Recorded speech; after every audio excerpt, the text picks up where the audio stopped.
protection. In our last episode, I was talking about the impact on child abuse and neglect on child development. You can check that out on all our handles from the previous video. So on today's episode, I will be talking about breaking the cycle. Yes, breaking the cycle of abuse. How do you break the cycle? So why not inevitable? There is a heightened risk that children who experience abuse, they may continue. This runs in the cycle. Children who experience abuse are likely to go on to perpetuate the cycle of abuse themselves. So that's why we need to break the cycle of abuse. So this can create a harmful cycle. A family that raises abused children is likely to have harmful cycle, to the extent that if they grow up, when they grow up, maybe they want to start getting married, they are all abused and unhealed. Whoever comes into their family they will feed on that person. The person will experience abuse from them. Let's say the person they are getting married to an outsider, a sane and a healed person, a person that has never been abused. This person will just be like a victim. Yes, an abused cycle. So they will be continuing to have abuse cycle, abuse family throughout their generations. We have family that are, for instance, family that are known for violence. It started from somewhere. So they see violence, especially this physical one, as the normal thing. Have you ever seen a family that they see? I've seen one that beating a woman is nothing. When a man beats his wife, it's nothing. They say it's normal thing now, and that's what they do. That is an abuse. And when I got to know that this person has learned this thing from the family, the uncle, the father, and all that, except for the few of them who are more knowledgeable and enlightened to some extent. So that is how deep the impact of abuse can run in the life of a family. So the impact of abuse and neglect on child development are vast and interconnected. So it's essential to recognize these effects early. Yes. If what will help an abused child or an abused person to get healed. But in this context, we are talking about a child, children. When you recognize it, what you do first is you help that child through counseling, therapy, love. See, children, like I always say, children don't complicate things. It is we adults. What a child needs is love, kindness, and protection. Yes. They necessarily don't actually need the things that the world presents, because it's not out there. It's not what is out there that they need. It is what is within, in their environment. That's what they need. So when they go outside, they will be able to handle whatever it is there outside for them to face. So it is very essential to recognize these effects early and provide affected children with the necessary support, interventions, and therapeutic services. That's how you break the cycle of abuse. For instance, you know a child from abusive family, abusive background. These are the things, if we want to help that child, is through support, intervention from that abuse from continuing, then therapeutic services. And when you help that child, let me tell you the truth, that child will help others. The people that will fall under that child will be saved. So you have successfully broken the cycle of abuse.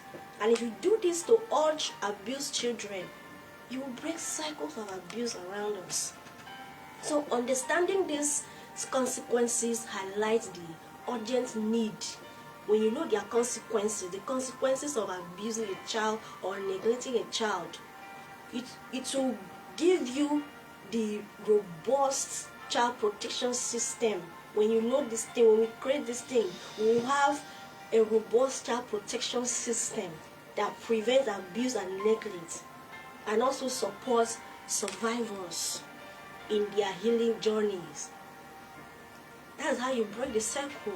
And now let me ask you, is that too difficult? If truly you have love in your heart, it's not. It takes love to do that. It takes knowledge of, if you do not do it, what could be the repercussion, what could be the impact in the environment, in the family, in the community, and in the world as large. So that is what breaking the cycle is all about.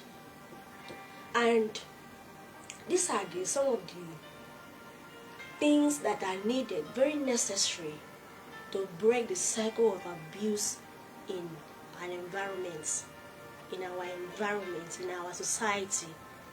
Number one is building a safe and resilient communities.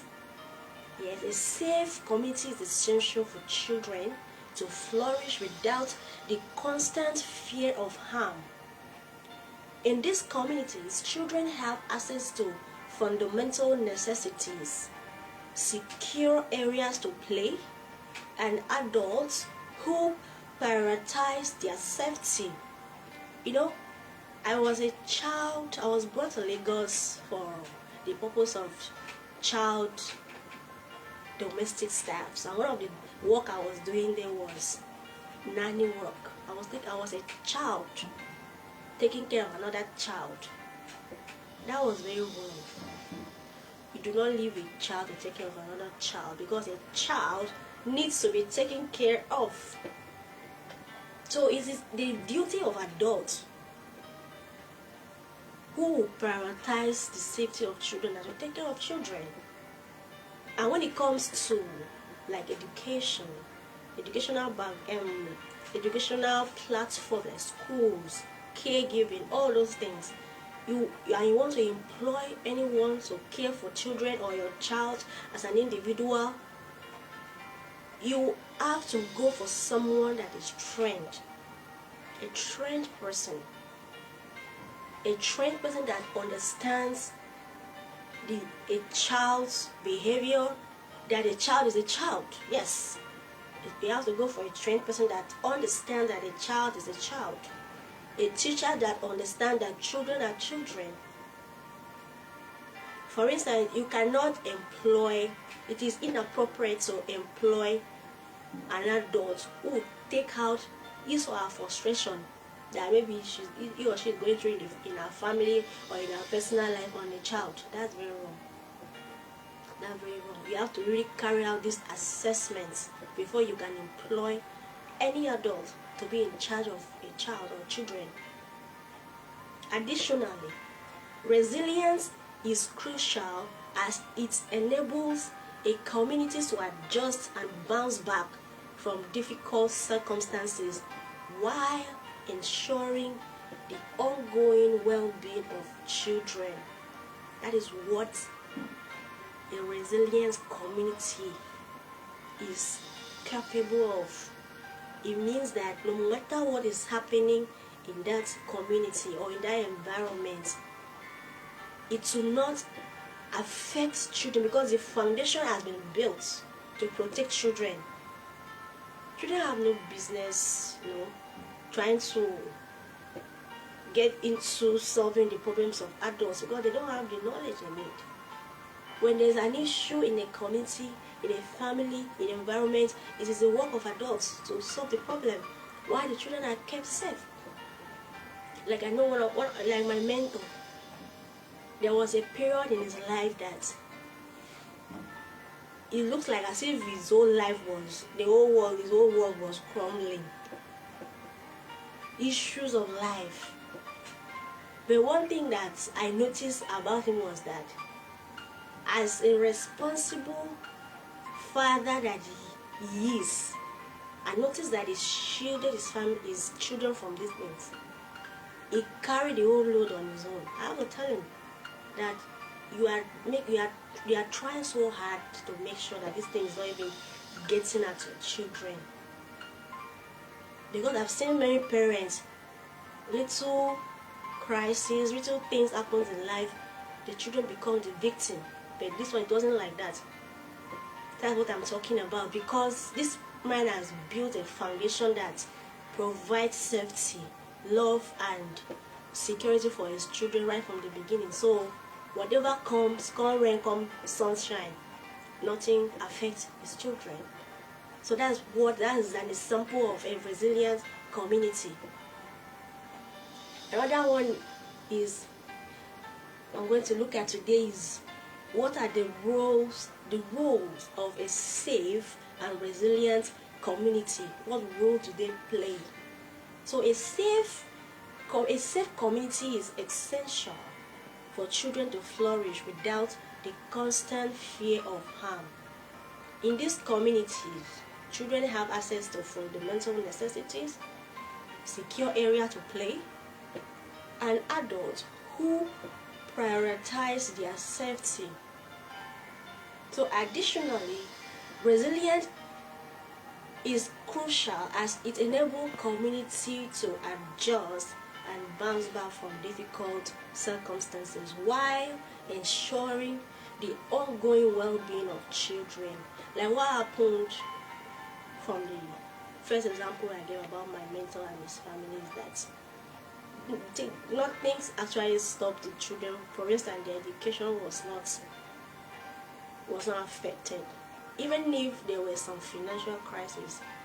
Like he put himself under what, that when it's African men, they have pride under what they say, you are humble to a fault, so that his children could continue to school. There were a period that the financial situation of his life was not able to cater for the children's school fees. So he got to a point that even the school itself began to humiliate this man. But because of the sake of the children, he put pride of a man aside and mellowed down. But thank God that has become a history too. So that's what a resilient family is. A resilient community is like. You shield the children from, going through the effects of whatever is happening, the crisis, the changes that is happening in that environment. So that's one of the things that a resilient environment will do. The main thing is to protect children, to shield children. They have no business there. Because what is the essence of exposing children to the crises and challenges that they cannot bring solutions to? You are going to distort their growth, their development. If they are in school, of course, every child should go to school. You are going to distort their learning ability and all that. So it's of no use. You protect a child from going through that. Okay? So what are the elements of a safe and a resilient community? Number one is awareness and education. It's a community that possesses knowledge about the signs of abuse and neglect, as well as the significance of child protection. Is more capable of preventing harm. That's why we're here.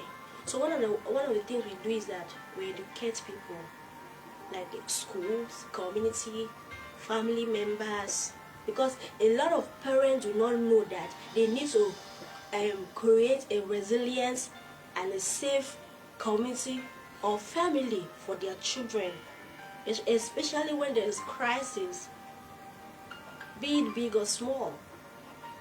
They just mogul everything all together. They don't separate the children's safety from that. Things that the man and the husband and the wife are meant to carry, they put it on the children as well. And they forget that they are the weaker generation. They cannot. They are vulnerable of any little thing. They cannot carry that load. So when you educate people on this, they will know how to handle crisis, because there will always be life crisis. There will always be life issues. You cannot do away with that. As long as you live, you will solve problems. You will have crises from financial, sometimes health, sometimes your business, your work, family members, things that are important to you will put you in a situation that you did not even plan. Until you solve it, you'll be free from it. So, environment that is aware and educated on the knowledge of child protection will be able to prevent harm. They'll be capable, they'll be equipped with the knowledge to protect children when this situation appears. So to educate community members on child protection matters, workshop, training sessions and awareness campaign can be organized. That's what all the things we do to community members, to people, to adults, to schools. Okay. The number 2 element of a safe and resilient community is community cohesion. This is building a strong social bonds and fostering relationships within a community.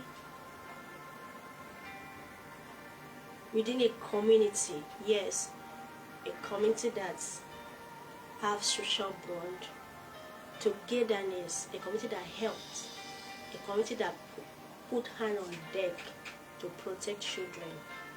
Even so, give the community members good life, because there's this saying that states that through a mother, you touches the breast of, through the touching the child. I don't know how they put it, but your hand could get to the breast of the mother. Probably if the mother is breastfeeding the child, you want to carry that child, you are likely to.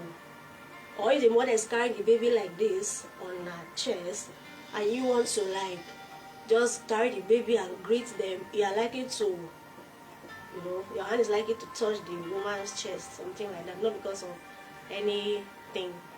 So that's what that saying says. So when a community has a strong social bond and they foster relationship within themselves, they will have a better life.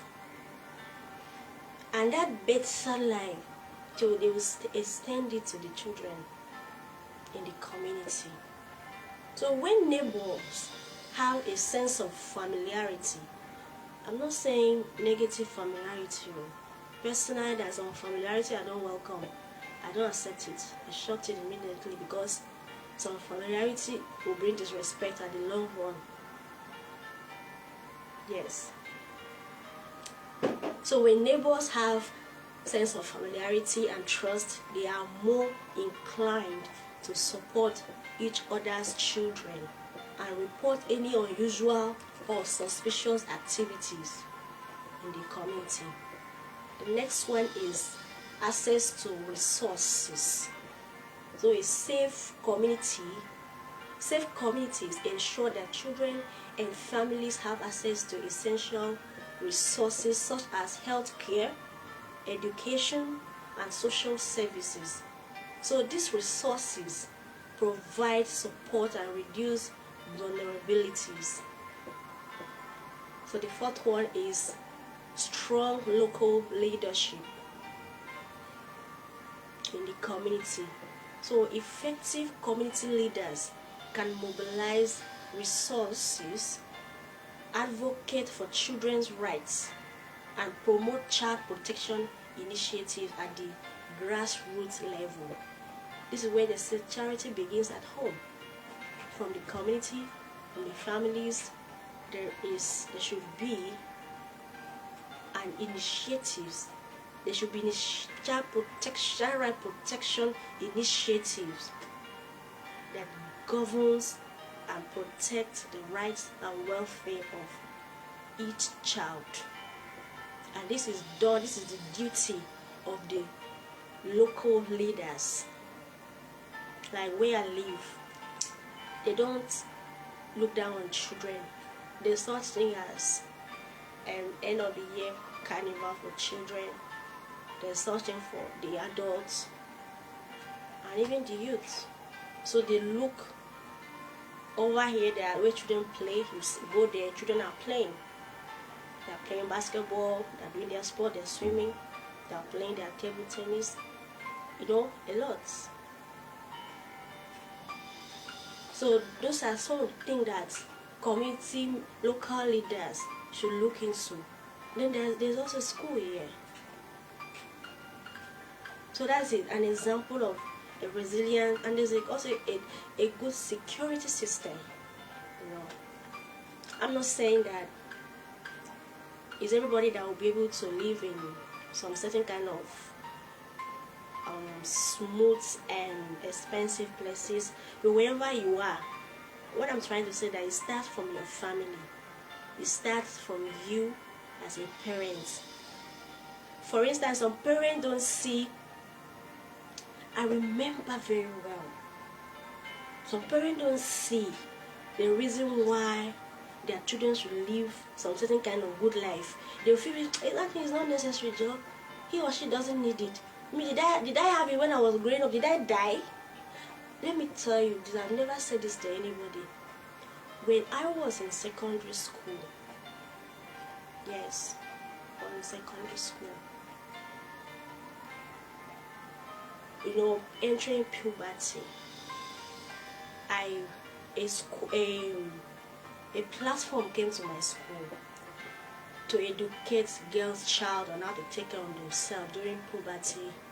For also talk to us about how to care for ourselves during our first menstruation, or if you're already menstruating, monthly period and all that.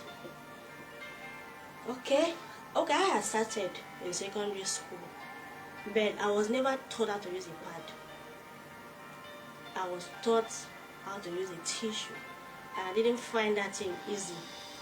I find it very uncomfortable, very wounding and difficult. So that period of my life, for let's say it was like a few months I started before this pad company came, sanitary pad company came.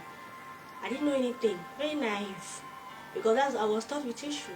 So I thought it was one difficult thing for a young girl like me to go through. So when they came, they gave us free starter pad, sanitary pad, and I waited. I don't even know. I waited. They showed how to use it and all that. How many hours we should use and change and clean ourselves and all that. So I waited till my next monthly period. I used it and I loved it. It was the best. I was like, wow, nothing is. I'm not worried about staying. I'm not confined in one place so that I won't get stared. I'm not shy. I'm not looking at my school skirt if I got stared or not. Nothing is making me uncomfortable. It was very, very free. So I summoned courage as a child. I went to meet the woman that I grew up with. I told her that I prefer sanitary pad to tissue. You know, she did something that really offended me, because I was so timid then. I wouldn't want a man to talk about such thing about me. So when I told her I needed a sanitary pad instead of tissue instead, the truth is that she only bought me that thing twice. When it happened, I think it was 150 then. It was 150. I will go and meet her. She'll give me the money. So the third one I went, she told me she couldn't afford it, and she escalated this thing with to talk about it with a man. This was one of the men that grabbed me on my chest then in that house that I reported, and they didn't do anything about. So what I'm saying is that I lived in a house that is very beautiful. Like they say, it's not how big a house, it's how happy a home. I wasn't a happy child. So that house has everything it takes to love a child, but I didn't have it. I was always exposed to danger. My privacy was not respected. So I was so embarrassed when she told this man that thing, that I said, I don't want to be using tissue again, I want to be using. I said, how can this woman talk about this kind of thing with this man that I don't even like? But the thing is that God always have a way of helping me in life. I used to be given a 1,000 naira every week for my transportation. I take food from home, so I have no business eating outside. So when we get to school, me and my friends will carry ourselves in the buses. So I still have money left with me. So when I realized that I had some money from my transport money, and she wasn't buying me sanitary pad anymore, till that period, she only bought me 2 times. I remember the third one she didn't buy, she never bought. I finished, and how old was I? I was just around, I think that would be around when I went to meet her, that would be around 15, 16 years. So from that moment of my life, I started buying my thing myself. It was 150. I started buying it myself. So what happened is that after I spend my transport, I have like 500 left in a week. So what I do this, I think it was 150. I'll just buy, and it was very important to me because I know what I went through with tissue. So I will buy like maybe, so I'll buy like I'll buy like 2, 3, 4. I used to pile it up in my room because I don't want to run out of it.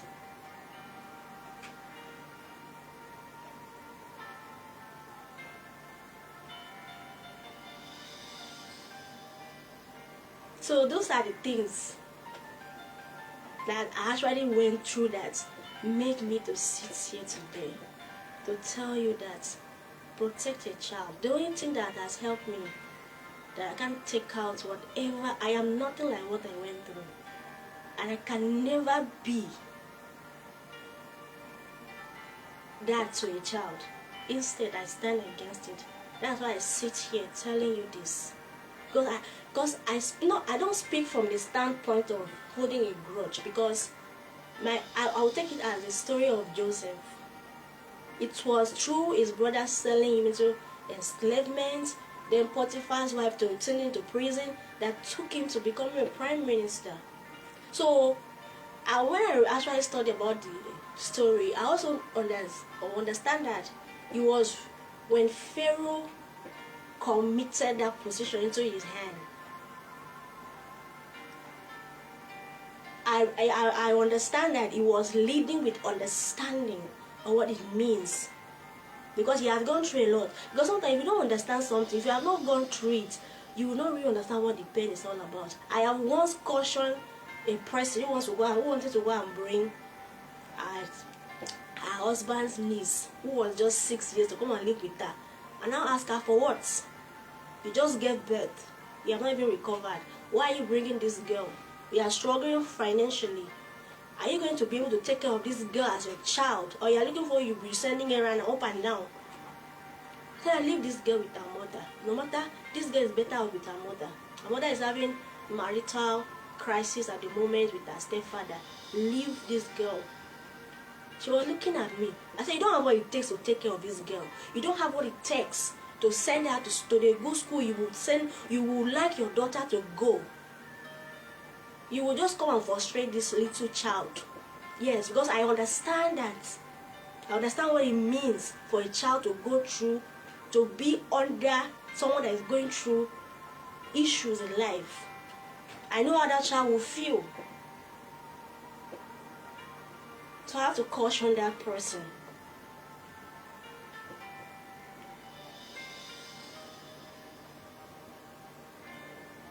So a safe and resilient community must possess a strong local leadership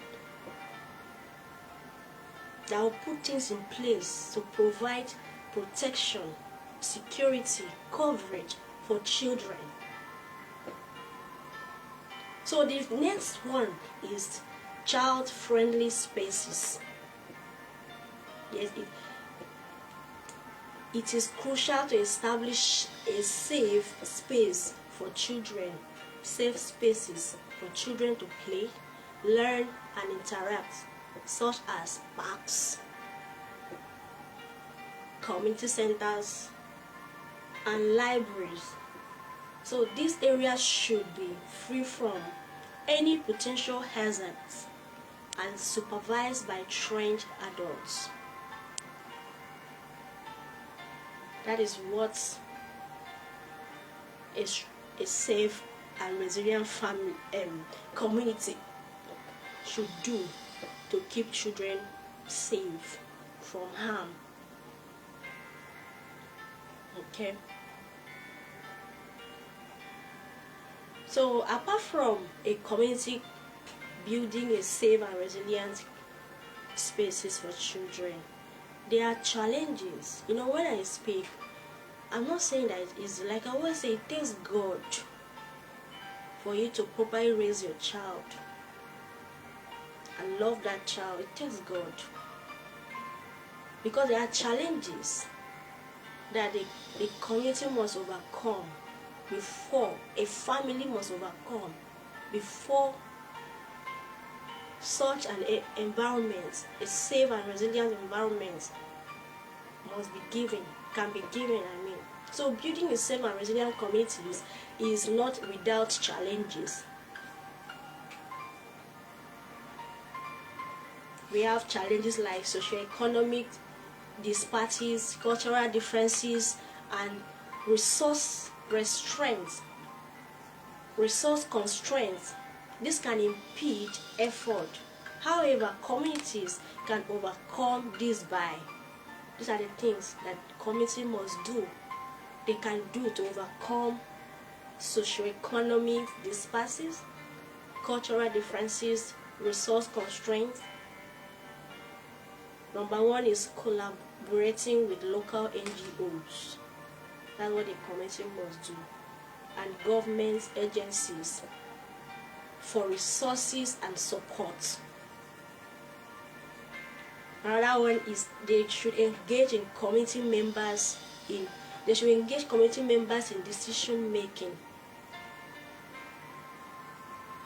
making processes to ensure exclusivity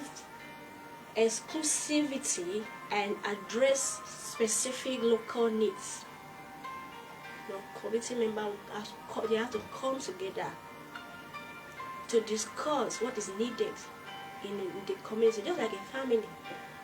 Everybody, the head of the family and the rest of the family, they sit down and discuss their needs and how they are going to go about it. The same thing.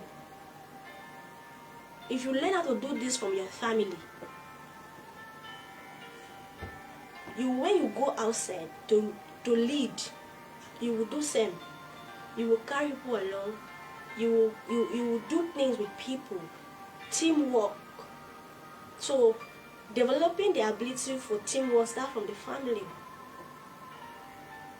And if you are in an environment where this does not exist, you will see yourself educating people, because sometimes you feel they know, they don't know.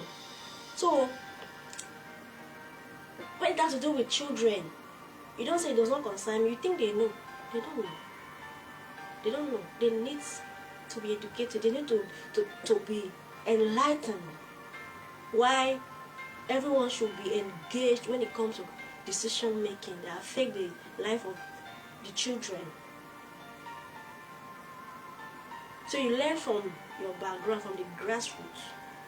Another one is taking a comprehensive approach that encompasses the child's overall well-being, including their education, health, and psychological supports. Those are things that a resilient community have to look into. So a community that prioritizes child protection lays the foundation for the holistic development of its youngest members. So through collective effort, the effort must be collective. That's what I emphasize. You know, raising a child is not just one person's effort. Loving a child, protecting the right of children is not just the effort of an individual. It's a collective effort. Awareness and the provision of essential resources.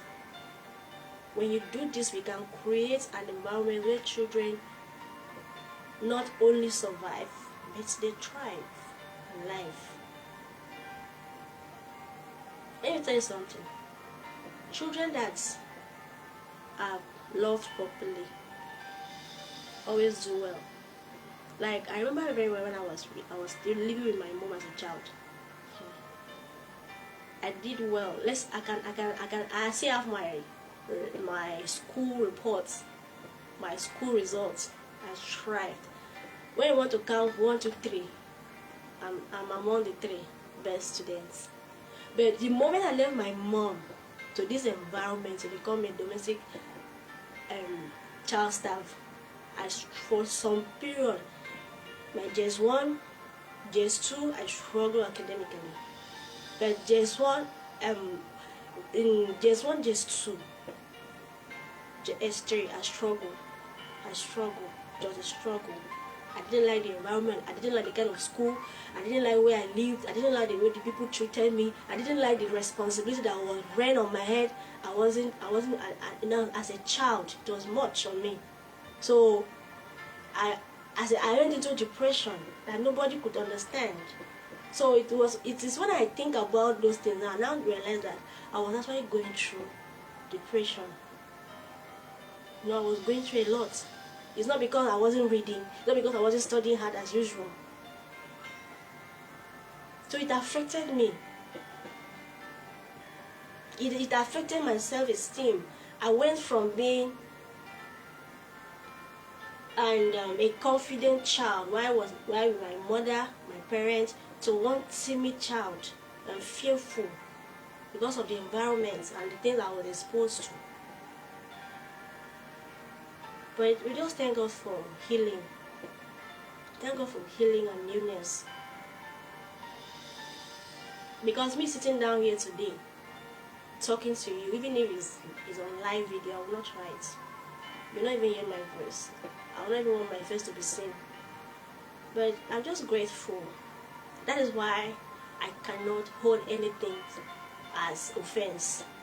I take it as a stepping stone to my purpose in life.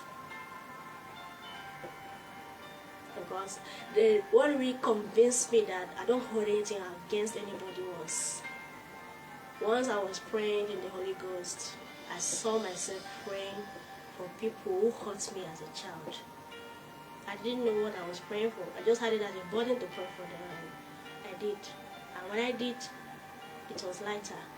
So that one I know that, okay, you are forgiven, you say you're forgiven, and you mean it, and heaven bears witness that you really do. And that is the only way you can be free. In one of my mentor's book, it says the part that talks about reconciliation. So when I read that book, it just reminded me what happened to me. That okay, this is what happened, because I didn't really understand why I should be praying for people that didn't do me well as a child. I didn't understand that. So when I read that part of the book, I realized that was what happened to me that day. Okay, I still pray for them because they were the one that introduced me to worshiping idols. I was worshiping a human being with them, idol worshippers. So now what I feel for them is pity because they are lost. Forget the money, forget the house, forget the fancy stuff, forget the good school you send your children to that you couldn't send me to out of wickedness. I mean, it's not the ultimate. It's not. So I feel pity for them, and I pray the prayer of intercession for them whenever the Spirit of God leads me to. So I don't hold grudge against anybody. So engaging in community members in decision making helps to overcome challenges in building resilient and safe community for children. Number 3 is taking a comprehensive, I've said that before, taking a comprehensive approach that encompasses the child's overall well-being, including their education, health, and psychological support.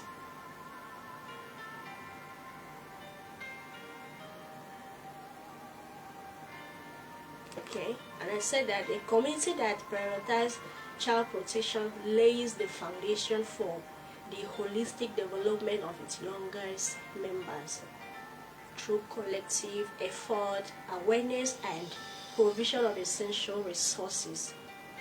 This can create an environment where children not only survive, but they thrive.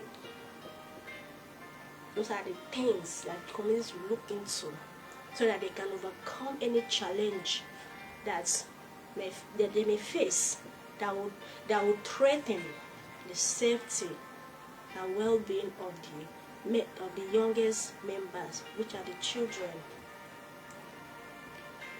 So for today, like we know, the human brain has its capacity to learning and listening to something like this. If it takes too long, you bore people and you just waste time. I need you to listen to me and understand me. I need you to practice what I'm saying. I need you to speak up. I need you to speak up. I need you to stand for children. I need you to speak for the voiceless. I'm not here to entertain you. I need you to take action, begin to act. I need you to support a foundation like ours to help children, because as I speak, there are children out there suffering, in pain, crying, longing for help. That's why I come to you. So that's why I will not bore you with the whole course. I want you to take it step by step. Okay? So thank you very much for joining. All my handles are on the comment on the description section. I am on Instagram, TikTok, I'm on Facebook at Udom-Udofia. I'm also on YouTube. These are the platforms where you learn from us what child protection entails. And you can also reach out to us through the account detail that is there, so that we can support children. Thank you very much. I'll come your way by next Sunday. You have a nice day.